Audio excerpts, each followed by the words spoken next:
Humain, pourquoi l'enfant de ma fille t'appelle-t-il papa? La vérité est sur le point d'être révélée à la reine extraterrestre. Chaque fois que Câlin effectuait un saut dans l'hyperespace, il avait un étrange arrière-goût comme s'il avait mâché des pièces de cuivre recouvertes d'ozone.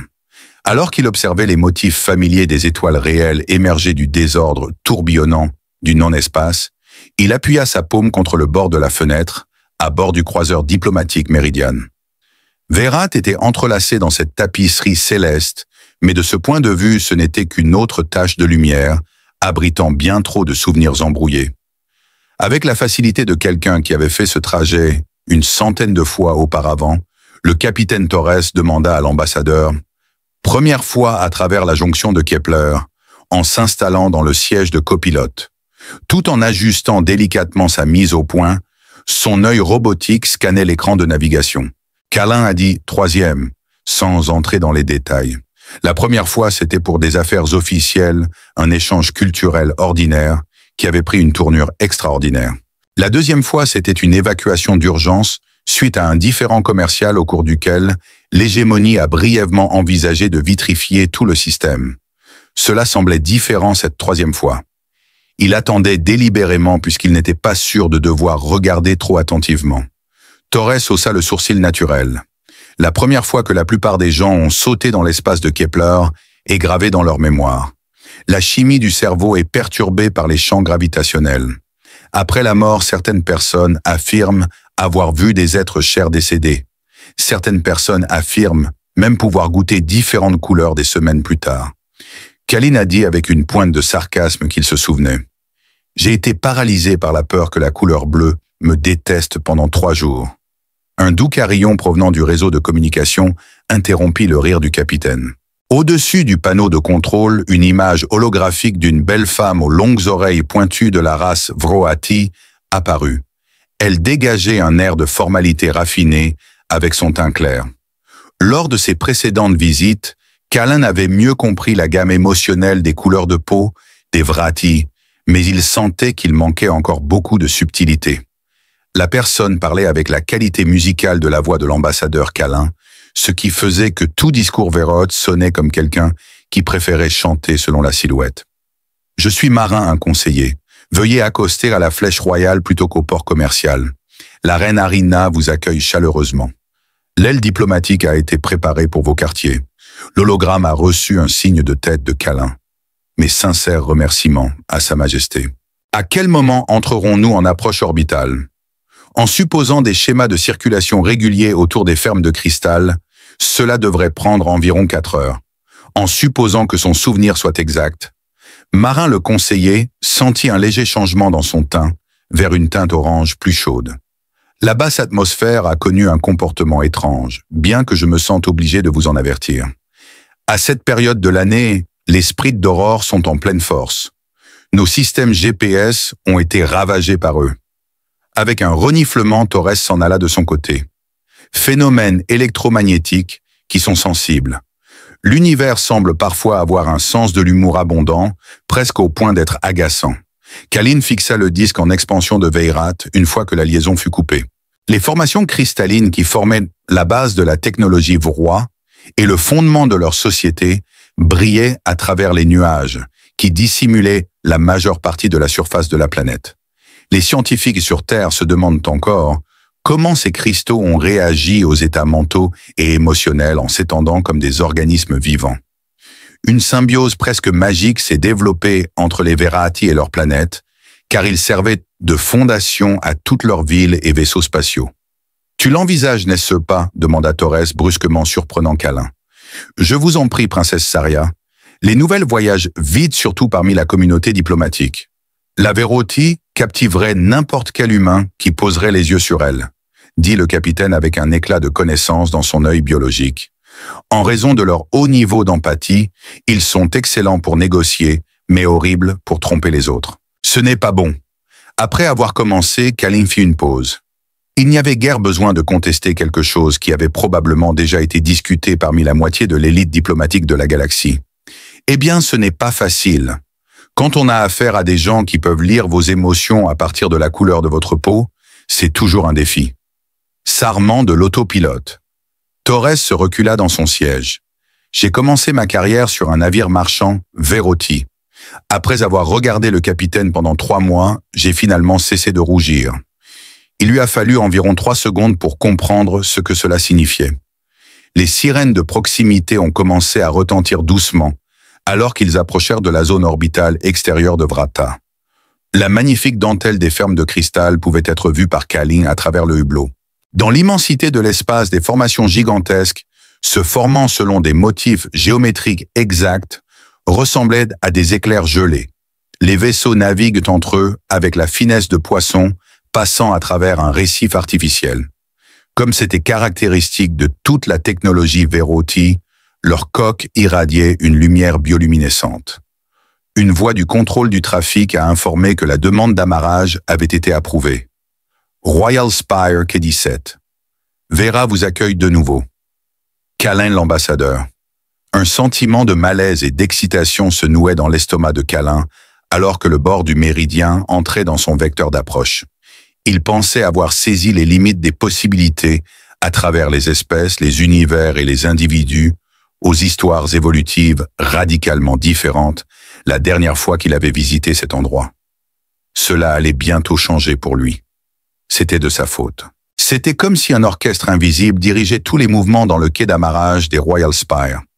Les spécialistes se déplaçaient avec une précision habile, leur peau changeant de couleur de manière subtile, ce que Kalin savait signifier différents niveaux de concentration. Alors qu'il descendait la rampe d'embarquement du Meridian Edge, une poignée de personnes le regardaient avec des visages respectueusement curieux, mais indifférents d'un point de vue professionnel. La voix de l'ambassadeur Kalin, visiblement ravi, fut convoquée. Il se tourna pour observer le docteur Nisara s'approcher sa peau, qui avait une teinte de violet s'éclaircissant progressivement pour devenir un joyeux lavande. « Te revoir est un pur délice. Qu'avez-vous pensé de votre aventure dans l'hyperespace » Elle tendit la main pour le salut habituel des Veri et Kalin l'accepta, le qualifiant d'éducatif. Le délicat transfert de données bioélectriques a été rendu possible par une courte poignée de main. Comme je l'ai récemment découvert, Blue nourrit du ressentiment envers moi à cause de mon saut final à travers la jonction de Kepler. Une douce brise sonnait comme le rire de Nisara. Oh non, l'exposition au champ gravitationnel provoque un déplacement inesthétique. Comme prévu. Avez-vous suffisamment d'éléments précurseurs des neurotransmetteurs dans votre alimentation? Les conséquences peuvent parfois être aggravées par des carences alimentaires. Avoir une consultation médicale à propos des hallucinations après l'hyperspace est quelque chose que seul toi ferais. Risara risque sur le lieu de travail. La simple mention du nom de la princesse Saria a créé un léger changement dans le teint de Nisara, comme dirait Saria. Je ne pouvais pas avoir une conversation décontractée sans en quelque sorte la transformer en biochimie. Avant de revenir à sa teinte violette habituelle, il y eut un bref éclair de ce qui aurait pu être de l'inquiétude ou de la tristesse. Des couloirs impénétrables qui échappaient à la perception humaine étaient retraversés par eux, en couple. Les murs n'étaient pas tant construits que des formes cristallines qui poussaient pulser de douce lumière et semblaient interagir avec eux en devenant progressivement plus brillantes à mesure qu'ils passaient. De temps en temps, Kalin apercevait des ombres se déplacer à travers la matrice de cristal. Flux d'informations ou peut-être une méthode de traitement des données biologiques que la science terrestre n'a pas encore pleinement comprise. Nisara déclara « La reine est impatiente de vous voir ». Alors qu'ils entraient ainsi dans le tube de transfert qui les mènerait à la salle du trône, elle avertit également que la reine avait été quelque peu intense ces derniers temps. Selon les rumeurs du palais, elle ne dort pas assez. Y a-t-il une raison particulière à cela? Elle fit une pause, son teint changeant rapidement de couleur, et Kalin posa la question même s'il savait qu'il ne voulait pas entendre la réponse. Eh bien, il y a eu des développements inhabituels depuis ta dernière visite. Rien de dangereux, juste en pause, dit-il. Avant que Kalin ne puisse s'enquérir de la signification de cette déclaration énigmatique, le tube de transport les amena à l'entrée de la salle du trône, l'équivalent very de quelqu'un essayant de formuler quelque chose diplomatiquement. Disons simplement que certaines impossibilités biologiques se sont avérées être bien plus possibles que quiconque ne l'avait anticipé. La salle du trône de Vera a été construite pour impressionner et elle a magnifiquement réussi. La chambre s'élevait en une série de niveaux en terrasse, chacun sculpté dans un type de cristal différent qui captait et reflétait la lumière selon son propre motif unique. Les énormes portes, si on pouvait les appeler ainsi, s'ouvrirent à leur approche avec un champ de cristal qui sonnait comme une lumière vivante. C'était comme si l'on se trouvait à l'intérieur d'une géode géante, touchée par l'aurore boréale. Au milieu de tout cela, la reine Arina était assise sur un trône qui donnait l'impression d'avoir poussé hors du sol, sa surface changeant et s'adaptant à sa présence. Le teint émeraude profond de la reine exprimait une autorité formelle, mais Kalin sentait des indices de quelque chose d'autre. L'ambassadrice Kalin, la reine Arina, prit la parole, sa voix résonnant clairement à travers la vaste chambre en raison des propriétés acoustiques de la pièce, comme si elle était sous tension ou exerçait une colère soigneusement contrôlée. Ses longues oreilles, ornées de bijoux qui pulsaient en synchronisation avec son rythme cardiaque, étaient dressées vers l'avant, dans une posture de concentration intense. Kalin s'inclina formellement pour s'adresser à la reine, comme un diplomate humain s'adressant à la royauté Veroti et dit « Votre Majesté, c'est un plaisir de revenir dans votre charmant royaume. » L'expression de la reine était subtilement neutre, mais Kalin pouvait voir que certains des courtisans regroupés autour de la chambre avaient des teintes de peau qui indiquaient une anxiété accrue. La reine Arina continua. « J'espère que vous trouverez vos logements convenables.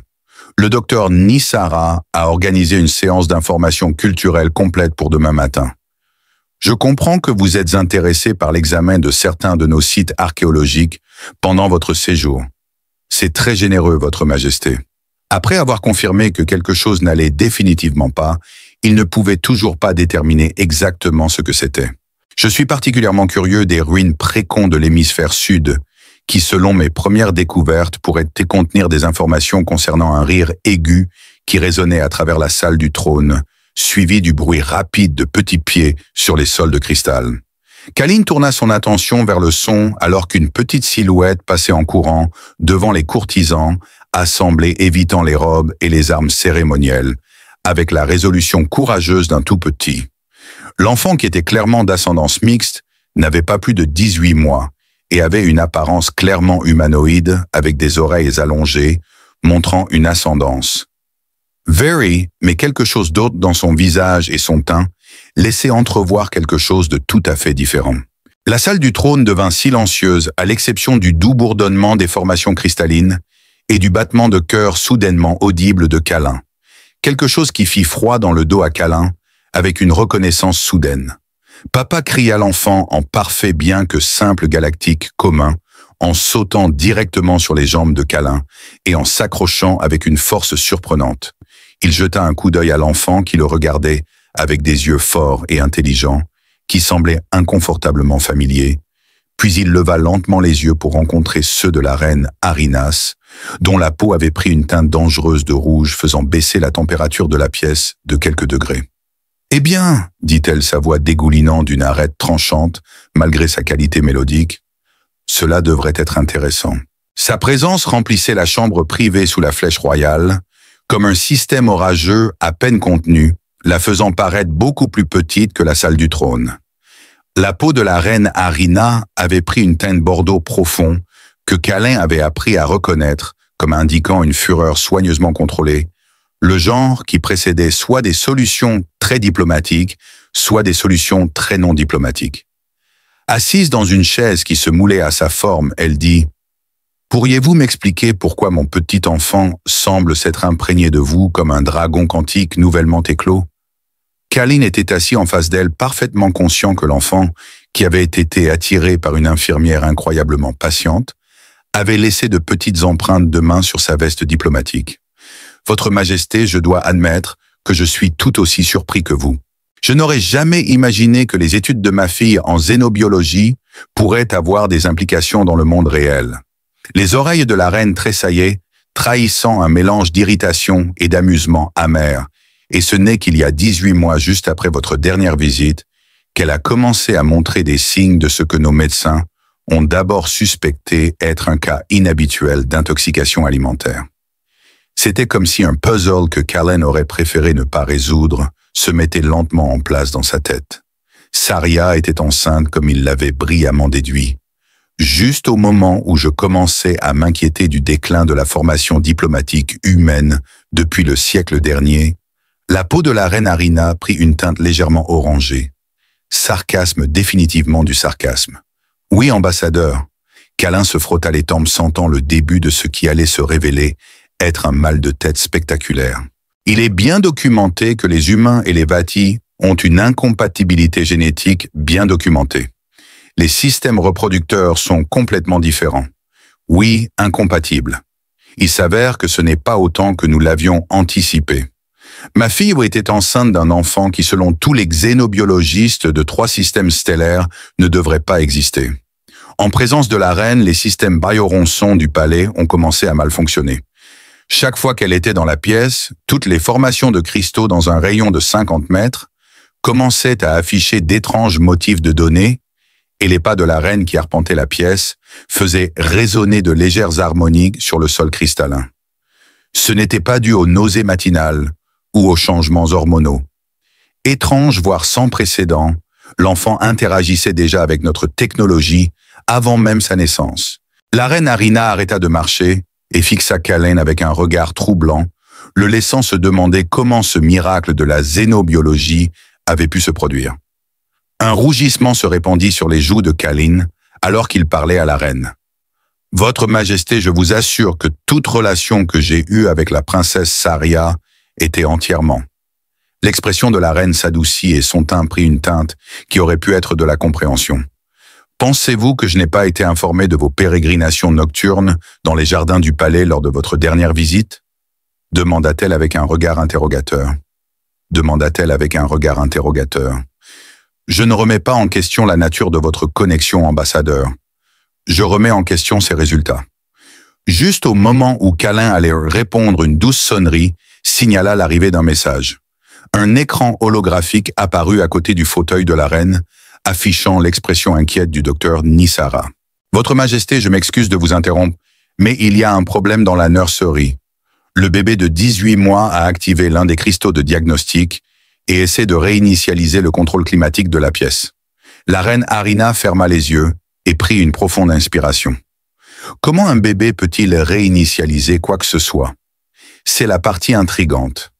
Nous ne comprenons pas comment cela se produit, mais il semble que cela se fasse par télépathie ou par une interface électrique bioélectronique. La nourrice va bien, mais elle est coincée dans cette pièce où la gravité change constamment de 0,8 à 1,3 standard. Sur ces mots, la reine a mis fin à la communication et s'est tournée vers Callen avec une expression qui était à parts égales autorité royale et préoccupation maternelle.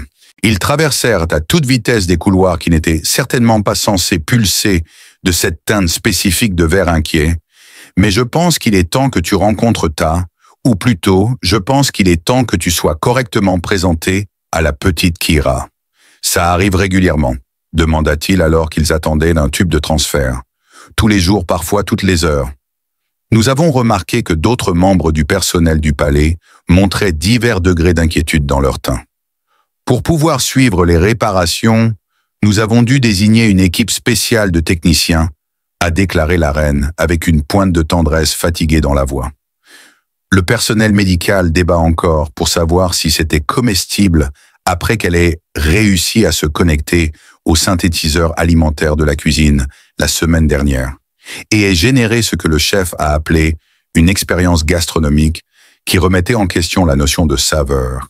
À leur arrivée à la crèche, ils furent accueillis par une scène qui mettait en valeur la prouesse technique de Véroth ainsi que l'incroyable flexibilité des gardiens d'enfants. Les murs de la pièce changeaient de couleur dans un spectre qui aurait été visuellement stupéfiant s'il n'avait pas si manifestement indiqué des dysfonctionnements du système. Au cœur de tout cela, une petite silhouette était assise en tailleur sur le sol. « Bonjour Kira », dit doucement la reine Harina, sa main reposant sur une formation cristalline qui pulsait en synchronisation avec le rythme cardiaque de l'enfant. La nourrice, une femme avec l'expression de quelqu'un qui lutte pour garder son calme dans des circonstances étranges, flottait à environ 3 pieds au-dessus du sol. Les yeux brillants et curieux de l'enfant scannèrent la pièce et la nourrice s'affaissa sur le sol avec un léger bruit sourd. Puis l'attention de l'enfant se tourna vers Câlin et l'éclairage de la pièce qui fluctuait sauvagement se stabilisa soudainement en une lueur chaleureuse et accueillante. « Papa est revenu », annonça Kira avec la profonde satisfaction de quelqu'un dont la compréhension de la cause et de l'effet était encore en développement.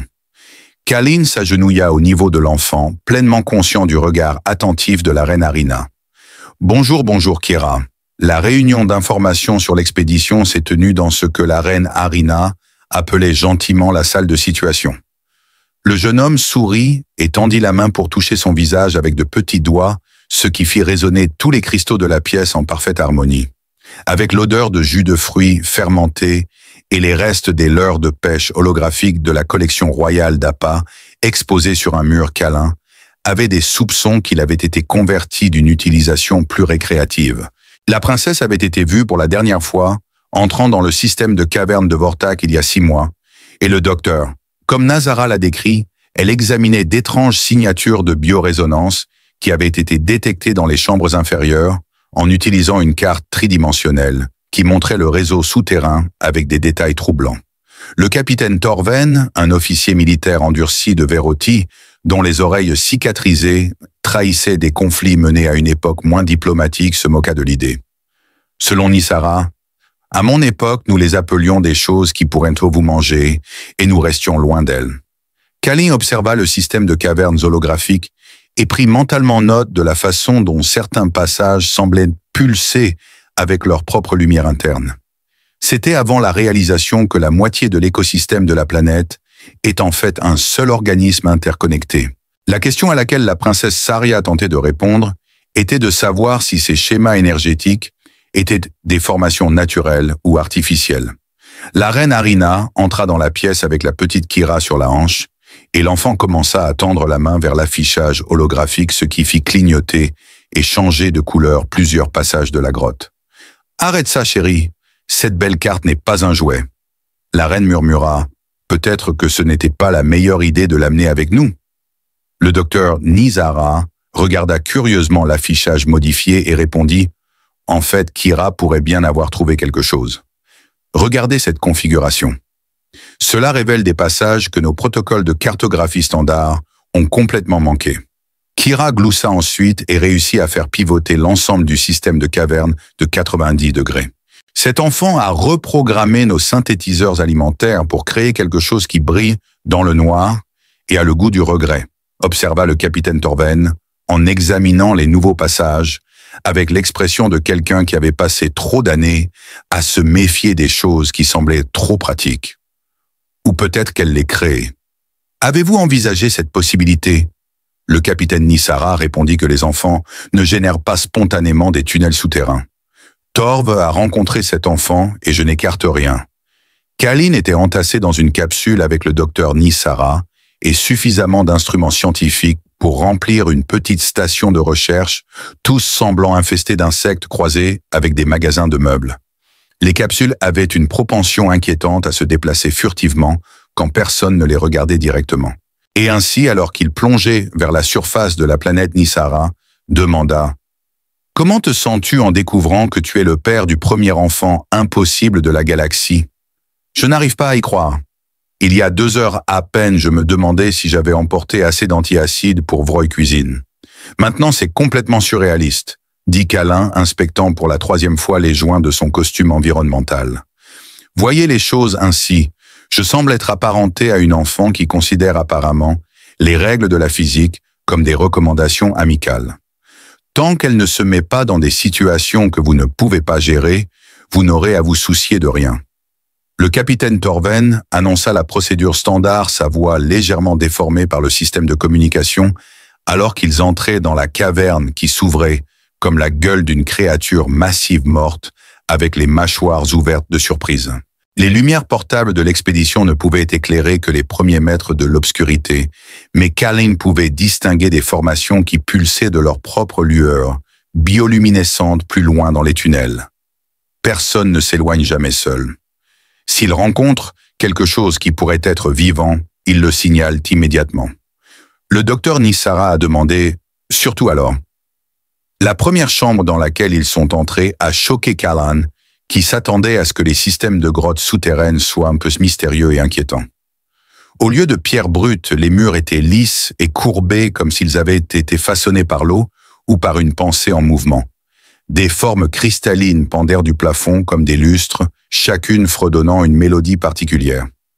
Selon Nissara, qui utilisait un scanner portatif qui clignotait selon ce qui semblait être des motifs musicaux, les lectures de biorésonance sont au plus haut. Quoi que ce soit qui se trouve ici, c'est certainement vivant et très intéressé par nous. À quel point intéressé, se demanda Callan, pas sûr de vouloir le savoir. Eh bien, les signatures électromagnétiques indiquent de la curiosité plutôt que de l'animosité. Ou alors, ce qui se trouve ici-bas a un sens de l'humour très développé. Soudain, comme en réaction à ce qu'elle venait de dire, une des formations murales commença à s'illuminer, révélant ce qui semblait être une porte qui n'était pas là quand ils étaient entrés dans la chambre. À travers cette ouverture, ils pouvaient distinguer des couloirs qui se tortuaient et se ramifiaient de manière à faire mal aux yeux.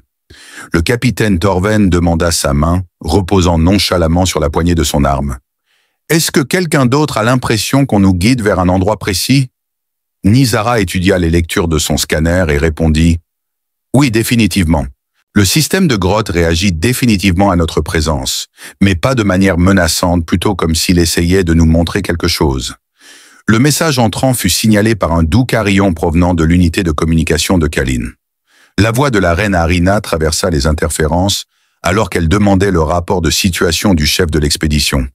Elle supplia Kalin de l'assurer qu'aucune preuve n'avait été trouvée qui nécessiterait son explication au Conseil galactique concernant la raison de notre incident interdimensionnel accidentel. « Pas encore, Votre Majesté, » répondit Kalin. « Très bien, » dit le capitaine Torven, en ajustant son paquet d'équipements, tandis que tous les trois regardaient, avec un sentiment d'urgence encore plus grand, la porte qui était apparue de nulle part, même si la journée était encore jeune et merveilleuse.